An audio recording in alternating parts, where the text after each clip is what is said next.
Fik sang pendatang baru di Serikat Petualang. Di dunia Astera, tempat sihir dan pedang berdampingan, seorang remaja bernama Fik meninggalkan desanya untuk mengejar mimpi menjadi petualang legendaris. Dia tiba di kota Eldoria dan mendaftar di Serikat Petualang. Untuk diterima, Fik harus mengikuti ujian, memburu goblin di hutan. Meski gugup, dia berhasil mengalahkan seekor goblin dan membantu peserta lain yang terluka, menunjukkan keberanian dan kepeduliannya. Setelah lulus, Fik mulai menjalani misi kecil, dari melindungi kafilah hingga mencari ramuan langka. Dia belajar banyak dari rekan-rekannya, terutama Kale, seorang pemanah yang menekankan pentingnya akal dan kerjasama. Namun, tidak semua berjalan mulus. Dalam misi melawan Wyvern, Fik terluka parah dan sempat ragu dengan pilihannya. Dengan dukungan Kale, dia bangkit kembali. Seiring waktu, Fik tumbuh menjadi petualang tangguh yang dikenal karena keberanian dan kesetiaannya pada rekan-rekannya.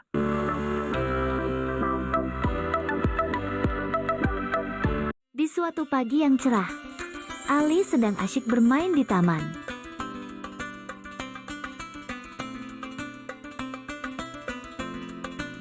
Saat sedang asyik bermain di taman, Ali melihat ada pengemis yang sedang duduk. Wah, kasihan sekali bapak itu. Sebaiknya aku beri ia sedikit uang. Kemudian, Ali langsung menghampiri sang bapak untuk memberikan sedikit uang saku yang ia miliki. Assalamualaikum, Pak. Maaf, apakah bapak sudah makan? Waalaikumsalam, Nak. Bapak belum makan dari kemarin, Nak. Kalau begitu, saya punya sedikit uang untuk bapak. Kemudian Ali memberikan uang sakunya pada pengemis itu. Alhamdulillah, terima kasih banyak ya Nak. Semoga reki kamu selalu lancar. Alhamdulillah, amin Pak. Semoga Allah selalu melimpahkan rizkinya kepada kita ya Pak. Kalau begitu saya pamit dulu ya Pak. Assalamualaikum.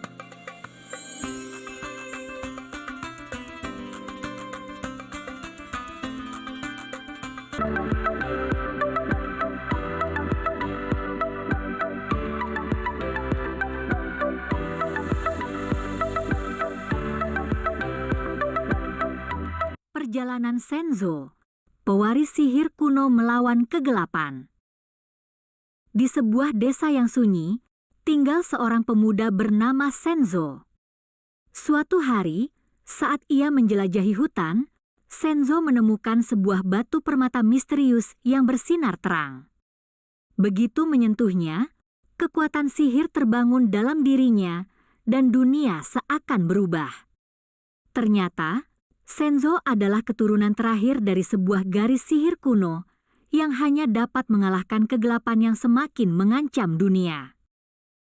Bersama dengan penjaga kuno, Lyra, dan dua sahabat baru, seorang prajurit tangguh bernama Arin dan penyihir bijak bernama Kael, Senzo berpetualang menuju kerajaan gelap yang dipimpin oleh Raja Malgor. Senzo belajar mengendalikan kekuatan alam, tetapi semakin dekat mereka ke tujuan, semakin besar juga ancaman yang mereka hadapi. Di ujung perjalanan, Senzo harus memilih antara mengorbankan segalanya untuk mengalahkan Malgor atau mengikuti kehendak jahat yang menawarkan kekuasaan tanpa batas. Pertarungan terakhir akan menguji keberanian, tekad, dan kekuatan cahaya yang ada dalam diri Senzo.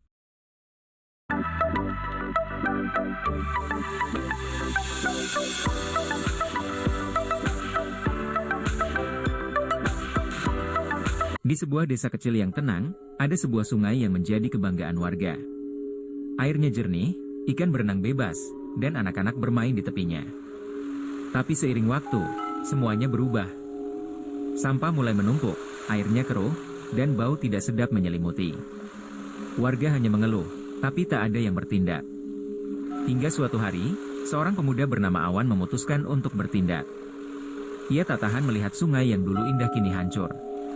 Dengan membawa karung, ia mulai membersihkan sungai sendirian. Beberapa warga melihat dan menertawakannya. Untuk apa repot-repot? Sungai itu sudah rusak, kata mereka. Namun, Awan tak peduli. Setiap pagi, ia kembali dengan senyumnya, membersihkan sedikit demi sedikit. Anak-anak yang bermain di dekatnya mulai memperhatikan dan ikut membantu. Semangat mereka menular ke para orang tua. Dalam waktu singkat, warga desa bekerja bersama. Sebulan kemudian, sungai itu kembali jernih. Bau tak sedap menghilang, ikan-ikan kembali, dan anak-anak bisa bermain lagi. Ketika ditanya mengapa ia mau bersusah payah, Awan menjawab sambil tersenyum, "Jikalau kita terus menunggu, siapa yang akan memulai? Perubahan besar selalu dimulai dari langkah kecil." Sungai itu kini kembali menjadi kebanggaan desa, dan Awan mengajarkan warga bahwa tindakan kecil bisa membawa perubahan besar.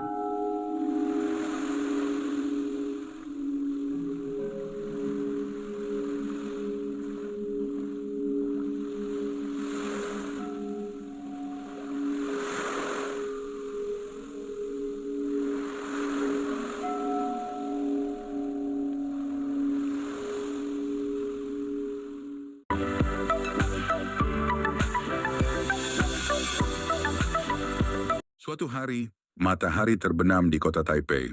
Seorang pemuda masuk ke sebuah restoran dan bertanya, "Bisakah saya membeli semangkuk nasi saja?" Istri pemilik restoran dengan ramah menyajikan semangkuk nasi untuknya. Pemuda itu melihat ada sisa saus. Dia bertanya, "Bisakah saya minta sisa saus juga?" Istri pemilik restoran berkata, "Tentu saja." Dia menuangkan sedikit saus di atas nasi. Lalu dia berkata, "Kamu bisa duduk di sana dan makan." Setelah menghabiskan makanannya, dia bertanya, "Bisakah saya membeli semangkuk nasi lagi?" Dia kemudian mengambil semangkuk nasi kedua dan pergi. Keesokan harinya, pemuda itu datang lagi ke restoran itu dan membeli semangkuk nasi. "Kamu mau saus? Terima kasih." Pemiliknya bertanya kepadanya, "Anak muda, kamu bukan orang sekitar sini, kan?" Anak muda itu menjawab, "Tidak, saya datang dari pedesaan untuk belajar di sini, tetapi semuanya sangat mahal di kota. Jadi saya harus berhemat." Pasangan itu menjadi sangat menyukai pemuda ini. Sejak saat itu mereka akan menyiapkan semangkuk nasi untuknya terlebih dahulu, menyembunyikan beberapa sayuran atau telur di bawah nasi. Suatu hari, pemilik itu bertanya kepadanya, "Mengapa kamu selalu membeli semangkuk nasi lagi?" "Untuk siapa ini?" Anak muda itu menjawab, "Ini untuk makan siang saya besok." Pasangan itu sangat terkesan dengan pemuda yang hemat dan pekerja keras ini. 4 tahun telah berlalu dan pemuda itu akan segera lulus. Jadi dia datang untuk mengucapkan selamat tinggal kepada pasangan itu. "Terima kasih telah merawat saya. Saya tidak akan pernah melupakan kebaikan Anda." Pasangan itu berkata kepadanya, "Kamu anak yang baik." Pemuda itu meninggalkan kota itu setelah lulus. Awalnya pemuda itu akan menulis surat kepada mereka secara teratur. Namun selama bertahun-tahun, semakin sedikit surat yang datang. Akhirnya, surat-surat itu berhenti datang sama sekali. Seiring dengan terus berkembangnya kota besar itu, jalan-jalan pun diperlebar. Bangunan restoran itu juga harus dirobohkan. Bahkan setelah banyak memohon kepada pemerintah, bangunan itu tidak berguna. Pemiliknya khawatir tentang bagaimana menghidupi keluarganya. Suatu hari seorang pria berjas masuk ke restoran dan bertanya, "Permisi, apakah Anda pemiliknya?" Dia menyerahkan kartu namanya. "Apa yang bisa saya bantu?" "Manajer umum kami yang mengirim saya. Dia tahu tempat ini akan dirobohkan.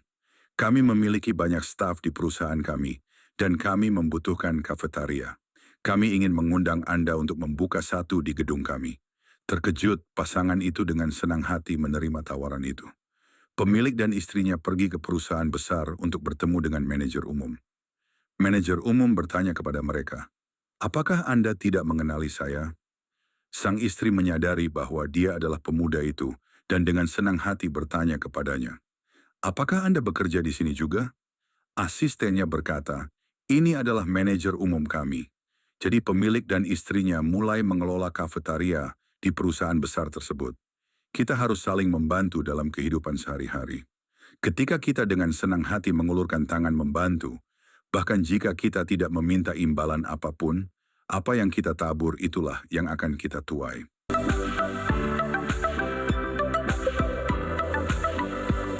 Pernah nggak sih kamu ngebayangin hidup di masa yang semuanya nggak pasti, jalanan yang dulunya ramai, sekarang sepi dan ditinggalkan.